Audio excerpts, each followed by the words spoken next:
யோவான் 14:27.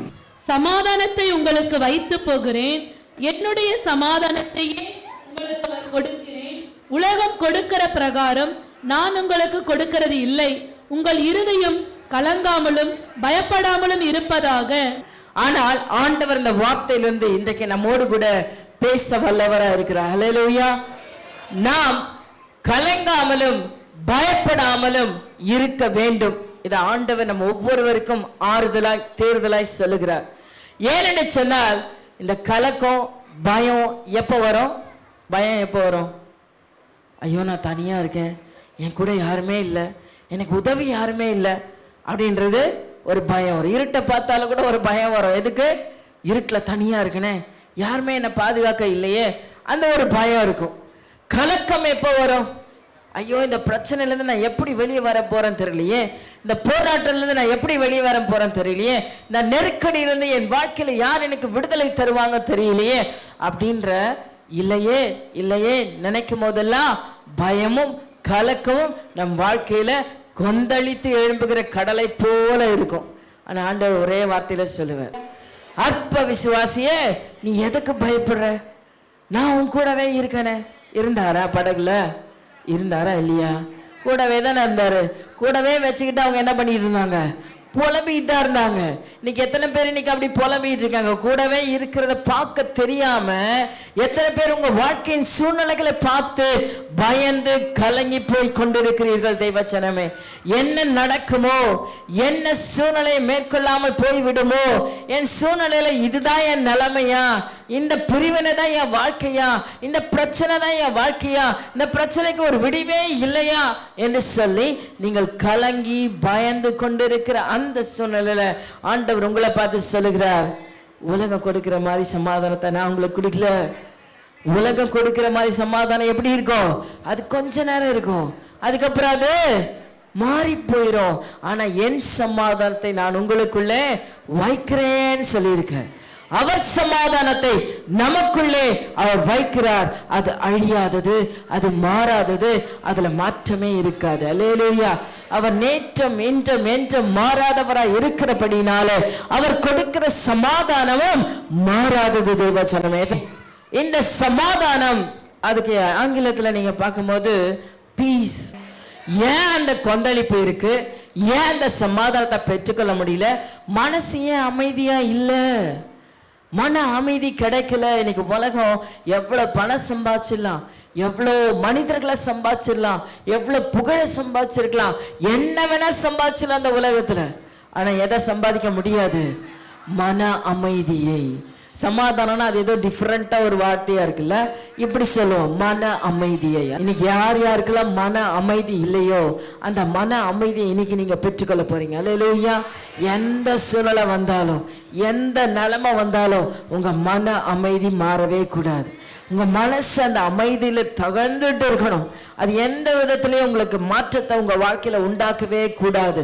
அந்த ஒரு காரியத்தை தான் தேவன் இந்த வருஷ போற ஆண்டுல ஆண்டவர் செய்ய போகிறாரு. ஆண்டவர் தம் பிள்ளைகளுக்கு வெளிப்படுத்தாம எதையுமே செய்ய மாட்டார். ஒருவேளை ஏதாவது ஆபத்து வந்துச்சு, ஏதாவது போராட்டம் வந்துச்சு, கஷ்டம் வந்துச்சு அப்படின்னா நீங்க உடனே என்ன பண்ணக்கூடாது? ஐயோ இப்படி வந்துருச்சு அப்படின்னு பயப்படக்கூடாது.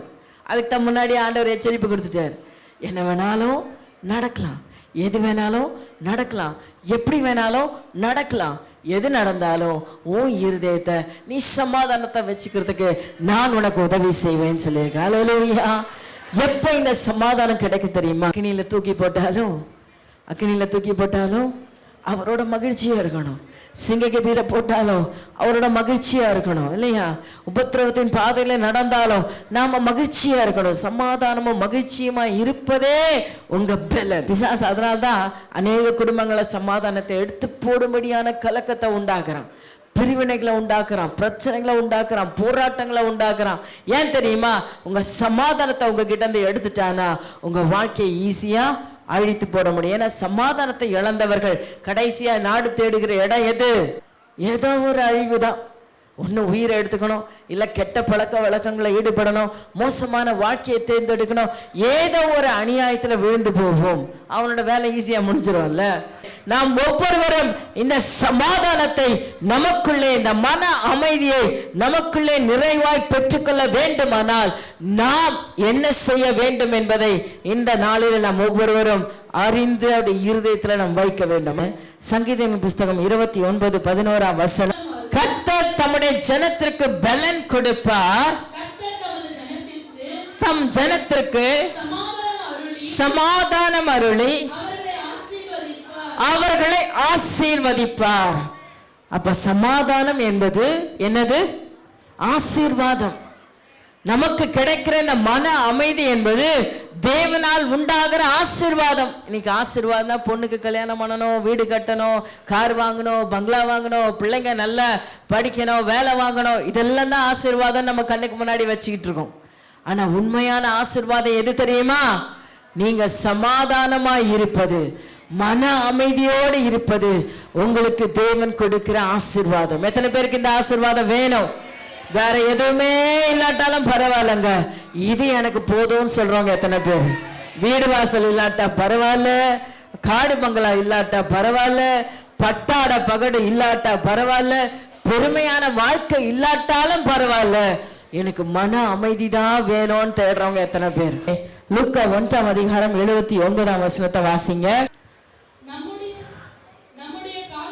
நம்முடைய கால்களை சமாதானத்தின் வழியிலே நடத்தவும் அவ்விரக்கங்களினாலே உலகத்திலிருந்து தோன்றிய அருணோதயம் நம்மை சந்தித்தது. உலகத்தை உன்னதத்திலிருந்து தோன்றின அருணோதயம் நமக்குள்ளே வந்ததுக்கு என்ன காரணம் அப்படின்னா, நாம் ஒவ்வொருவரையும் சமாதானத்தின் வழியிலே நடத்துவதற்காகத்தான் அவர் இந்த பூமியில இறங்கி வந்தார். அல்லேலூயா. அப்படின்னா பூமியில என்ன இல்லாம இருந்துச்சு? சமாதானம் இல்லை. அவருடைய பிறப்புக்கு முன்னாடி சொல்லப்பட்டுச்சு, அவர் சமாதான பிரபு. ஒரு பாலகன் பிறப்பார், அவர் சமாதான பிரபு எனப்படும். அவர் அங்க எல்லாருக்கும் சொல்லப்பட்டது பூமியிலே சமாதானம். அவர் பிறக்கிறதுனால என்ன உண்டாயிடுச்சு? பூமியிலே சமாதானம். இந்த சமாதானம் இந்த பூமியில இல்லைன்றது அவருக்கு நல்லா தெரியும். பூமியால நமக்கு சமாதானத்தை கொடுக்க முடியாது, நம்மோட வாழ்ற மனுஷங்களால நமக்கு சமாதானத்தை கொடுக்க முடியாது, நாம் சம்பாதிக்கிற பணத்தினால நமக்கு சமாதானம் கிடைக்காது என்பதனால தான் அவருடைய சமாதானத்தை நமக்கு கொடுக்க முடியாம வந்திருக்கிறார். இது எதுவுமே இல்லாட்டாலும் அவருடைய சமாதானத்தை பெறணும்னு வாஞ்சிக்கிற ஒவ்வொருவருக்கும் இந்த வருகிற வருஷங்கள் ஒரு சமாதானத்தின் ஆண்டா இருக்கும். அப்ப யாருக்கு சமாதானம், யாருக்கு மகிழ்ச்சி, யாருக்கு ஆறுதல்? யார் அவரை உண்மையா ஏற்றுக்கொண்டு அவருடைய ரட்சிப்பை ஏற்றுக்கொண்டு அவருக்குள்ளே வாழ தன்னை அர்ப்பணிக்கிறார்களோ, அவருக்குள்ளே நடக்க தங்களை அர்ப்பணிக்கிறாரோ, அவர் நடத்துகிற வழியிலே நடக்க பிரயாசப்படுகிறீர்களோ அவர்களுக்கு தான் சமாதானம். அல்லேலூயா, அல்லேலூயா. ஏனென்றால் வேதம் சொல்கிறது, சங்கீதம் 119 165 நீங்க வாசிங்க. உம்முடைய வேதத்தை நேசிக்கிறவர்களுக்கு மிகுந்த சமாதானம் உண்டு. அல்லேலூயா சொல்லுங்க. யார் அவருடைய வேதத்தை நேசிக்கிறாங்களோ அவர்களுக்கு சமாதானம் உண்டு. சகரியா 8:19 வாசிங்க.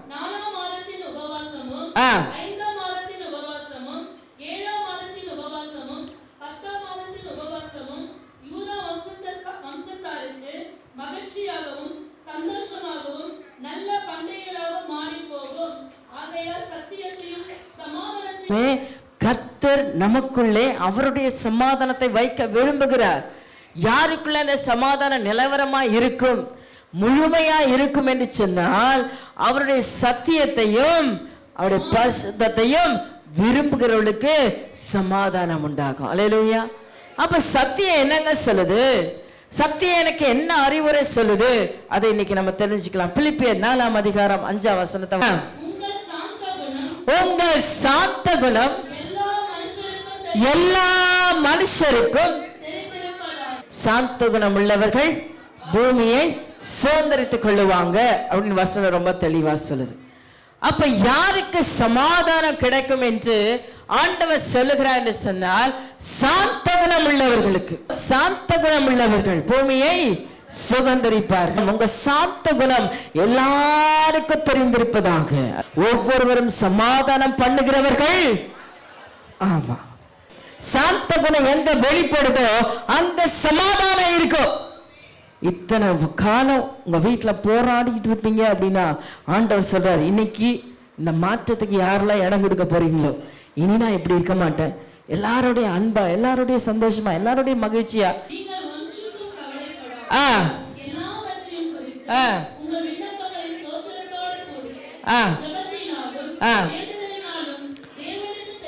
இரண்டாவது காரியம், உங்கள் கவலைகள் எல்லாவற்றையும் நீங்கள் ஒன்றுக்கும் கவலைப்படாமல் உங்க கவலைகளை எல்லாம் என்ன பண்ணுங்க. ஃபர்ஸ்ட் உங்க சாந்த குணம் எல்லாருக்கும் தெரிஞ்சிருக்கணும். ரெண்டாவது உங்க கவலையெல்லாம் யார் மேல வைக்க கற்றுக்கொள்ளணும்? கர்த்தர் மேல வைக்க கற்றுக்கொள்ளுங்க. கவலைப்படுகிறதுனால எவன் தன் சரீரத்துல ஒரு முழத்தை கூட்ட முடியும்? ஐயோ எப்படிங்க நான் ஒரு சகோதரிகிட்ட சொல்றேன், கவலைப்படாதுமா, கர்த்தர்கிட்ட ஒப்படை. அவர் பார்த்து, எப்படி சிஸ்டர் கவலைப்படாம இருக்க முடியும்? எப்படி கடன் வாங்காம வாழ முடியும்ன்ற மாதிரி எப்படி சிஸ்டர் கவலைப்படாம இருக்க முடியும்? கவலைப்பட்டு நீ என்ன சாதிக்க போற? எதை நீ செய்து பிடிக்க போற? அல்லேலூயா. கவலைப்படுகிறதுனால ஒன்றுமே நம்மளால சாதிக்க முடியாது. கவலைகளை எல்லாம் என்ன பண்ணணுமா?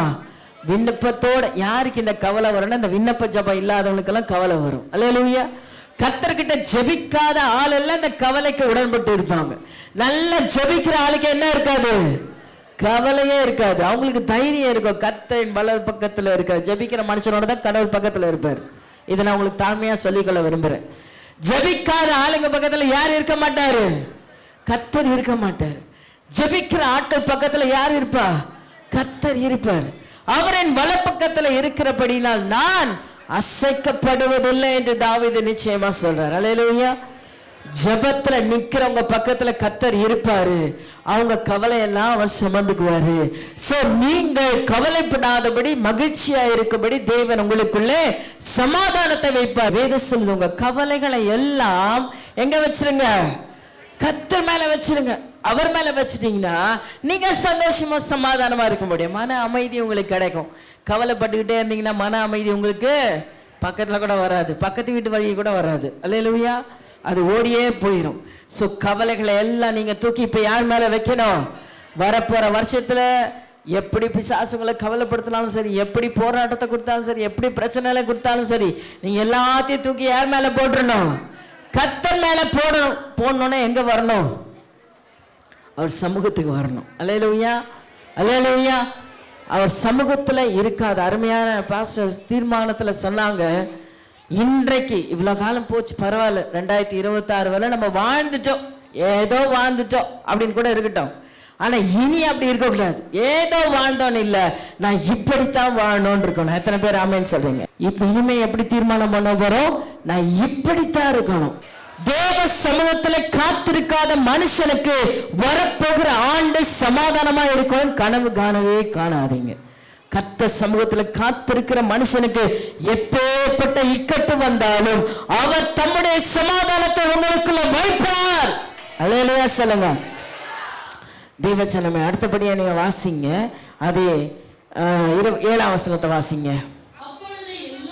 அப்பொழுது எல்லா புத்திக்கும் மேலான தேவ சமாதானம் உங்கள் இருதயங்களையும் உங்கள் சிந்தைகளையும் கிறிஸ்து இயேசுவுக்கு உள்ளாக, இதெல்லாம் தான் உங்களை சமாதானமா வைக்கிறதுக்கு கிறிஸ்து இயேசுக்குள்ள அது காத்துக்கொள்ளுமா. அல்லேலூயா. அவர் உங்களுக்கு சமாதானத்தை கொடுத்து காத்துக்கொள்ளுவார். இல்லை, நீங்க செய்யற செயல்பாடுகள் தான், உங்க வாழ்க்கையில நீங்க எடுக்கிற செயல்பாடுகள் தான் உங்களுக்கு சமாதானத்தை கொடுக்கும். நாம் இல்லாததை நினைத்து கவலைப்படும் பொழுதெல்லாம், இல்லாத நினைத்து வேதனைப்படும் பொழுதெல்லாம் நம்முடைய சமாதானத்தை நாம் இழந்து கொண்டு இருக்கிறோம். கர்த்தர் கொடுத்தவர்களை நினைக்கும் போது சந்தோஷ். கொலோசியர் 3ஆம் அதிகாரம் 12ஆம் வசனத்தை எடுத்து வாசிங்க.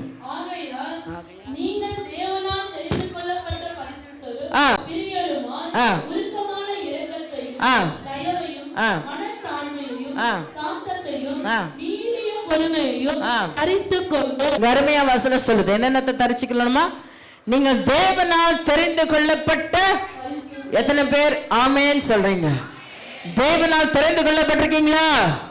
இங்க இருக்கிற அத்தனை பேரும் தேவனால் தெரிந்து கொள்ளப்பட்ட ஜனம். அவருக்கு பரிசுத்தரும் பிரியருமாய் உருக்கமான இரக்கத்தையும் தயவையும் மன தாழ்மையையும் சாந்தத்தையும் நீடிய பொறுமையையும் தரித்துக் கொள்ளுங்க. இந்த வசனம் சொல்லுது, மன தாழ்மையா இருக்கிறவனுக்கு சமாதானம் இருக்கு. பொறுமை உள்ளவனுக்கு தேவன் எதிர்த்து நிற்பார். அவன் சமாதானத்தை பெற முடியாது. அவன் சமாதானம் இழந்த ஒரு மனுஷனாதான் காணப்பட முடியும். அப்ப எங்க மனத்தாழ்மை, தேவனுக்கு முன்னால உங்களை நீங்கள் தாழ்த்தும் பொழுது, மனிதனுக்கு முன்பாக உங்களை தாழ்த்தும் பொழுது நாம் சமாதானத்தை பெறுவோம். அல்லேலூயா, அல்லேலூயா. நீடிய பொறுமையும் தரித்து கொண்டு. அடுத்த வசனம் நீடிய பொறுமை. நினைவுகள் படி என் நினைவுகள் அல்ல என் வழிகள், என் நினைவுகள் எல்லாம் சமாதானத்துக்கானவைகள். நீ நினைக்கிற மாதிரி நான் செய்ய மாட்டேன். நான் செய்யற காரியங்கள், என் நினைவின்படி செய்யற காரியங்கள் அது சமாதானமா இருக்கும். அல்லேலூயா. சோ ஆண்டவர் செய்யும்படி நாம் ஒரு சில காரியங்களை அவருடைய கருத்துல கொடுத்து என்ன பண்ணணும்? அமைதியா இருக்கணும். நீடிய பொறுமை. இந்த நல்ல கனிகள்ல ஒரு சுபாவம் நீடிய பொறுமை. இது கர்த்தருடைய பாதத்துல ரொம்ப ரொம்ப அவசியம். நான் ஜெபிச்சிட்டேன், இந்த காரியம் நடக்கல, ஜெபிச்சிட்டேன், இது நாளைக்கு நடக்கல, அப்படி நீங்க அங்கலாய்க்கிறதுனால ஒண்ணுமே உங்களுக்கு நடக்க போறது இல்லை. நீடிய பொறுமையை காத்து கொள்ளுங்க. அப்பொழுது உங்க இருதயத்துல, இப்படி அங்கலாய்க்கிறவங்களுடைய இருதயத்துல என்ன இருக்காது? சமாதானம் கிடைக்காது, சந்தோஷம் கிடைக்காது. அப்ப இந்த நீடிய பொறுமை, கடவுள் என்னை கைவிட மாட்டார், நிச்சயமா எனக்கு செய்வார், அவர் என்னை கைவிடவே மாட்டார், ஏற்ற காலத்தில் அவர் என்னை நடத்துவார், ஏற்ற காலத்தில் எனக்கு தருவார் என்பதை அவர் யார் விசுவாசிக்கிறாங்களோ அவங்களுடைய வாழ்க்கையில சமாதானம் இருக்கும். 13ஆம் வசனம், ஒருவரை ஒருவர் தாங்கி ஒருவர் பேரில் ஒருவருக்கு குறைபாடு உண்டானால் கிறிஸ்து உங்களுக்கு மன்னித்தது போல. ஆமா, நாள்பட்ட விரோதம், நாள்பட்ட கசப்பு, நாள்பட்ட எரிச்சல் இதெல்லாம் உள்ள இருந்துச்சுன்னா இந்த பழைய வருஷத்தை நீங்க கடந்து போகும்போது எல்லாத்தையும் என்ன பண்ணணும்? இன்னைக்கு சர்ச்சை விட்டு வெளியே போகும்போது எல்லாத்தையும் அங்கேயே உடைச்சு எரிச்சு போட்டு போயிடணும். அல்லேலூயா. விரோதம், கசப்பு, வைராக்கியம் இதை வச்சு நீங்க ஒண்ணுமே பண்ண முடியாது. அல்லேலூயா. அதை வச்சு ₹1 பிரயோஜனமா இருக்குமா? ஒண்ணுமே பிரயோஜனம் இல்லை. உங்க மேல நல்ல பேரு போகும், உங்க புகழ் போகும், உங்களை பத்தி நல்ல 4 பேர் பேசுற வார்த்தைகள் எல்லாம் மாறும். இந்த கசப்பு, வைராக்கியம், விரோதம் எல்லாத்தையும் தூக்கி எரியுங்க. அதை தூக்கி எறியுங்க. அதனால ஒரு பிரயோஜனம் இல்லை. அதனால தான் ஆண்டவர் சொல்லிட்டாரு, கிறிஸ்து உங்களுக்கு மன்னித்தது போல ஒருவர் ஒருவர் என்ன பண்ணுங்க? மனக்கசப்பு, வைராக்கியம் வேண்டாம். அது அடுத்தவன் எப்படி இருக்கான் அதை நீங்க யோசிக்கவே யோசிக்காதீங்க. உங்க இருதயத்துக்குள்ள என்ன இருக்க வேண்டாம்? மனக்கசப்பு, வைராக்கியம் இருக்க வேண்டாம். இந்த புதிய வருஷத்துல புது மனுஷனா மாறுவோமா? அல்லேலூயா, அல்லேலூயா. உங்க டெஸ்டினியை நீங்க அடையணும் அப்படின்னா நீங்க போற வழி சரியா இருக்கணும். அல்லேலூயா. சமாதானத்தின் வழியை அவர் காட்டுறார். சமாதானத்தின் வழியில நடந்தாதான் உங்களுக்கு மகிழ்ச்சி.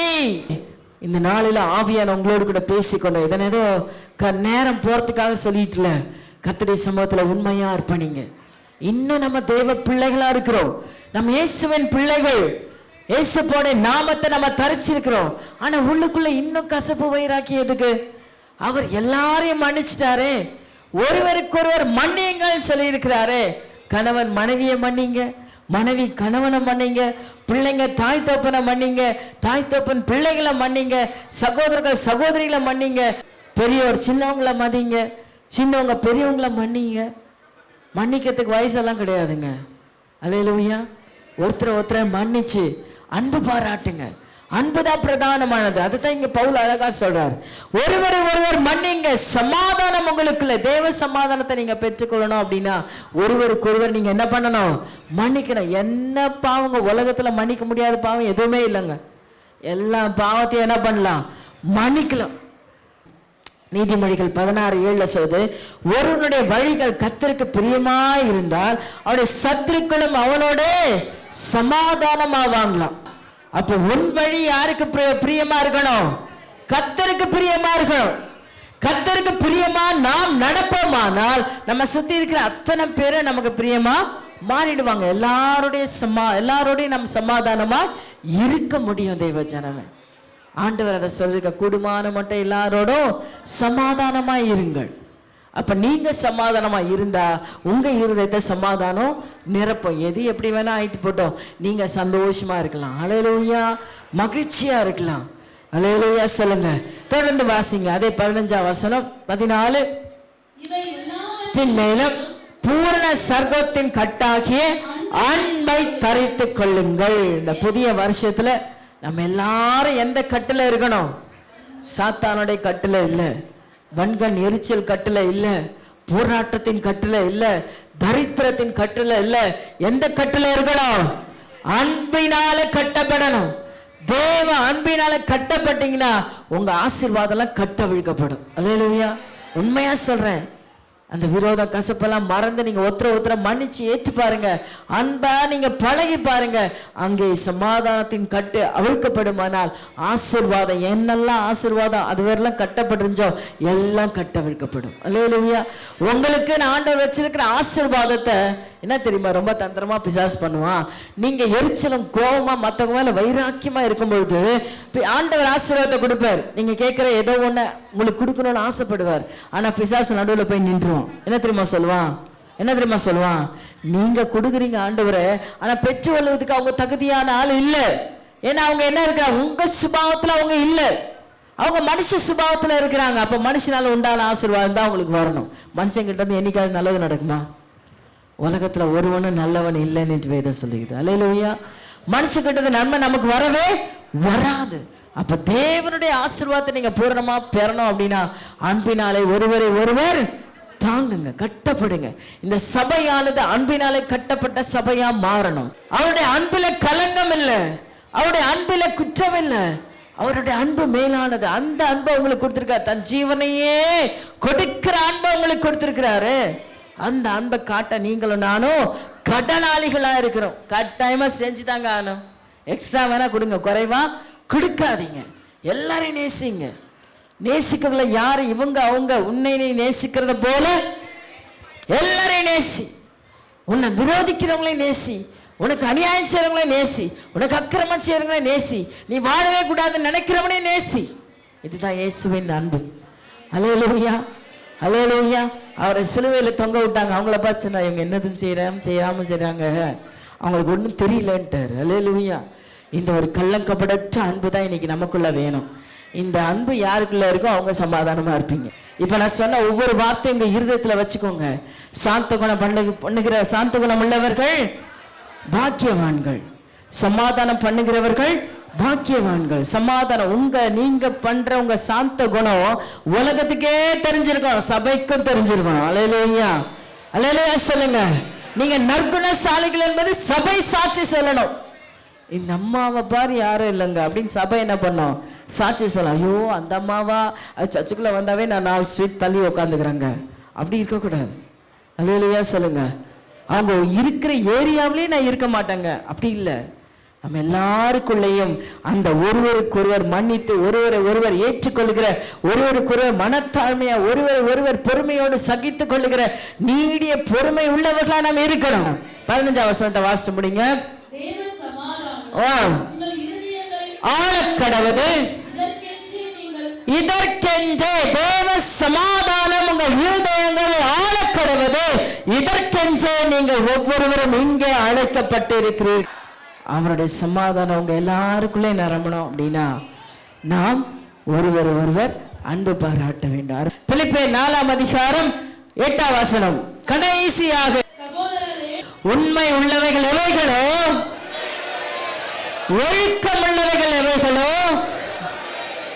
நீதி உள்ளவைகள் எவைகளோ, கற்புள்ளவைகள் எவைகளோ, அன்புள்ளவைகள் எவைகளோ, நற்கீர்த்தி உள்ளவைகள் எவைகளோ, புண்ணியம் எதுவோ, புகழ் எதுவோ, அவைகளையே சிந்தித்து கொண்டிருங்கள். புண்ணியத்தை சிந்திக்கணுமா, ஒழுக்கத்தை சிந்திக்கணுமா, நீதியை சிந்திக்கணுமா, கற்பு பரிசுத்தத்தை சிந்திக்கணும். தேவனோட ஒரே தேவன், நம்ம எல்லோருக்கும் ஒரே தேவன் உண்டு. அவரை தவிர வேறொரு தேவன் நமக்கு கொடுக்கப்படல. அந்த தேவனுக்காகவே வாழணும். அன்புள்ளவைகளை, அன்பு எதிலெல்லாம் வெளிப்படுத்த முடியுமோ அதெல்லாம் பிடிச்சுக்கோங்க. நற்கீர்த்தி, புண்ணியம், புகழ் எதுவோ அவைகளையே இதெல்லாம் நீங்க சிந்திச்சீங்கன்னா உங்க இருதயம் சமாதானமா இருக்கும். அல்லேலூயா. இதுக்கு மாறா நீங்க சிந்திக்கிறது எல்லாம் உங்க சமாதானத்தை நீங்க இழந்துகிட்டே இருப்பீங்க. 9ஆம் வசனம் வாசிங்க. கற்றும் அடைந்தும் கேட்டும் கண்டும் இருக்கிறவர்களோ அவைகளையே செய்யுங்கள். அல்லேலூயா. இவ்வளவு நேரம் என்னெல்லாம் கேட்டீங்களோ அதெல்லாம் என்ன பண்ணணும்? ஆவியானவர் என்ன செய்யணும்னு நினைக்கிறாரு அதெல்லாம் செஞ்சிருவார். அவர் செய்ய இடம் கொடுக்காம இருங்க, அதுதான் உங்களுக்கு நல்லது. அல்லேலூயா. ஆவியான சத்தத்துக்கு சரியா கீழ்ப்படிஞ்சிட்டோம் அப்படின்னா நமக்கு ஆசீர்வாதம். ஆண்டோட சத்தத்துக்கு கீழ்ப்படியில அப்படின்னா அதுக்கு உண்டான அத்தனையும் நீங்க போய் வாசித்து பாருங்க. உபாகமம் 28 அழகா சொல்லியிருக்காரு என்னென்ன நடக்கும்ன்றது. எதேதோ ஒரு வார்த்தை கீழ்ப்படிஞ்சா என்ன நடக்கும், கீழ்ப்படியாட்டா என்னென்ன நடக்கும்ன்றது தெளிவா இருக்கு. அதுல ஒன்னையும் நீங்க அனுபவிக்க கூடாதுன்றதுதான் என்னோட நோக்கம். அல்லேலூயா. அல்லேலூயா. நம்ம ஒவ்வொருவரும் தேவனால உண்டான ஆசீர்வாதங்களை அனுபவிக்கணும், சாபங்களை அல்ல. மகிழ்ச்சியை அனுபவிக்கணும், வேதனைகளை அல்ல. அவருடைய சமாதானத்தை நீங்க அனுபவிக்கணும், வேதனைகளை அல்ல. இன்றைக்கு ஆண்டவர் உங்களோடு கூட மிக திட்டமா சொல்ற, வரப்போகிற ஆண்டு இந்த வார்த்தைகள் எல்லாம் யார் இருதயத்துல வச்சு செயல்பட போறீங்களோ நீங்கள் சமாதானத்தின் வாழ்க்கையை அடைவீர்கள், சந்தோஷத்தின் வாழ்க்கையை அடைவீர்கள். ஏன் சொன்னா இந்த 9ஆம் வசனம் சொல்லுது, நீங்கள் என்னிடத்தில் கற்றும் அடைந்தும் கேட்டும் கண்டும் இருக்கிறவர்கள் எவைகளோ அவைகளையே செய்யுங்கள், அப்பொழுது சமாதானத்தின் தேவன் உங்களோடு கூட இருப்பார். ஹல்லேலூயா. ஹல்லேலூயா. அவர் சமாதான பிரபு. அவர் உங்க கூட இருந்தாருன்னா அந்த சமாதானம் விட்டு போகவே போகாது. உங்க மன அமைதி எதுலையும் கெட்டே போகாது. நீங்க மகிழ்ச்சியா இருக்கலாம். எல்லா வேதனைகளும் பலவீனங்களும் இந்த நாளில முற்றிலும் மறைந்து போவதாக. கர்த்தருடைய புது பலன், புது கிருபை, புது சமாதானம் உடைய பிள்ளைகளை ஆண்டு கொள்ளட்டும். இன்றைய நாள்ல இருந்து ஒரு விசேஷித்த உங்க அபிஷேகத்தை உடைய பிள்ளைகள் உணர கிருபை செய்யுங்கப்பா. இங்க வந்திருக்கிற சிறு பிள்ளைகள் இருந்து பெரியோர் மட்டும் எல்லோரையும் இயேசுவின் நாமத்தில் ஆசீர்வதிக்கிறேன். கர்த்தருடைய பிள்ளைகளை பாதுகாத்து நடத்துங்க. புதிய வருஷத்துல எல்லா நன்மையும் பிள்ளைகளுக்கு பரிபூர்ணமாய் உண்டாவதாக இயேசுவின் நாமத்தில் ஜெபிக்கிற நல்ல பிதாவே, ஆமென். என் ஆத்துமாவே கர்த்தரை ஸ்தோத்திரி, என் முழு உள்ளமே பரிசுத்த நாமத்தை ஸ்தோத்திரி. என் ஆத்துமாவே கர்த்தரை ஸ்தோத்திரி, என் அப்பா செய்த சகல உபகாரங்களை மறவாதே. ஆமென், ஆமென். நம்முடைய ஆண்டவராகிய இயேசு கிறிஸ்துவின் கிருபையும் பிதாவாகிய தேவனுடைய அன்பும் பரிசுத்த ஆவியாருடைய அந்யோன்ய ஐக்கியமும் நம் அனைவரோடும் சதா காலமும் தங்கி தரித்திருப்பதாக. ஆமென்.